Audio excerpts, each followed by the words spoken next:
모세와 십보라의 사이에서 아들이 태어났습니다. 모세는 아들의 이름을 게르솜이라고 했습니다. 성경은 내가 타국에서 나그네가 되었음이라는 의미라고 말하지만 모세가 도망간 미디안에서 미디안 사람인 아내를 만나 아들을 낳은 후 아들의 이름 안에 모세는 자신의 고백을 그 이름 안에 두었습니다. 모세가 말한 게르솜이라는 아들의 이름에 대한 고백 중에는 히브리어 원문에서 중요한 단어들이 있습니다. 바틀레드 벤 바이크라 에트 쉐모 게르숑 키 아마르 게르 하이티 바에르츠 노크리아. 모세는 내가 게르가 되었다. 즉 이민자가 되었다는 것입니다. 그런데 여기에 그 땅이라는 것을 미디안 땅으로 말하기도 하지만 유대인으로 정관사를 쓰는 그 땅은 항상 하나님의 약속의 땅입니다. 그 약속의 땅에서 자신이 노크리아, 이방인이 되었다고 말하는 것입니다. 그 땅과 언약은 떨어질 수 없는 단어입니다. 그러나 모세는 지금 이제 자신은 그 언약의 땅에서는 이방인이 되었다고 고백합니다.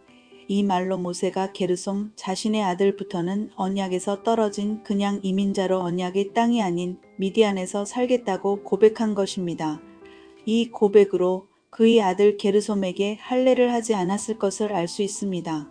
하나님께서 모세를 당신의 언약의 백성의 지도자로 부르셨을 때 애굽으로 가는 길에서 그가 아들의 이름에서 고백한 언약 없는 이방인이라는 그의 고백을 먼저 할례해야 했습니다. 그의 언약의 회복이란 아브라함과 하나님과의 언약의 회복으로 할례를 말합니다. 언약의 땅과 할례는 아브라함의 자손으로 언약의 백성에 대한 하나님의 뜻입니다. 모세는 언약의 회복을 먼저 해야 했습니다. 그 이유를 그의 장남 게르솜의 이름에서 찾을 수 있습니다. 게르솜이라는 이름은 모세가 언약의 백성이 아닌 이민자, 언약이 없는 이방인으로 미디안에서 살겠다는 자신의 고백이 이었습니다.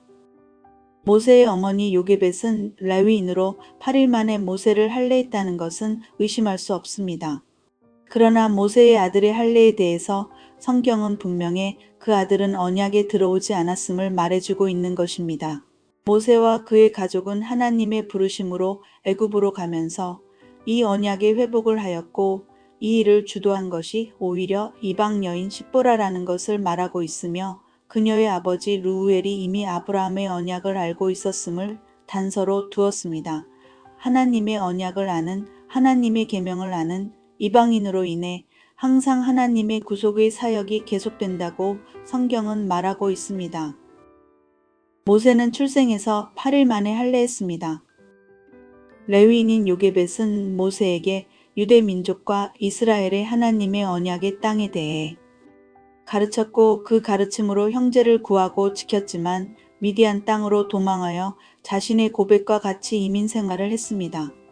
미디안 땅에서 양을 치는 목자로 살 줄만 알았던 모세에게 하나님께서는 당신의 백성을 구속하는 사명을 주시기 위해 언약의 백성으로 회복시키셨습니다.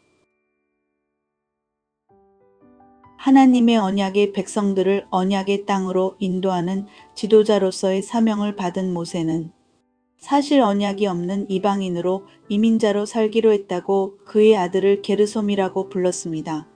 그러나 그의 장자를 할례하면서 자신의 고백도 할례했습니다.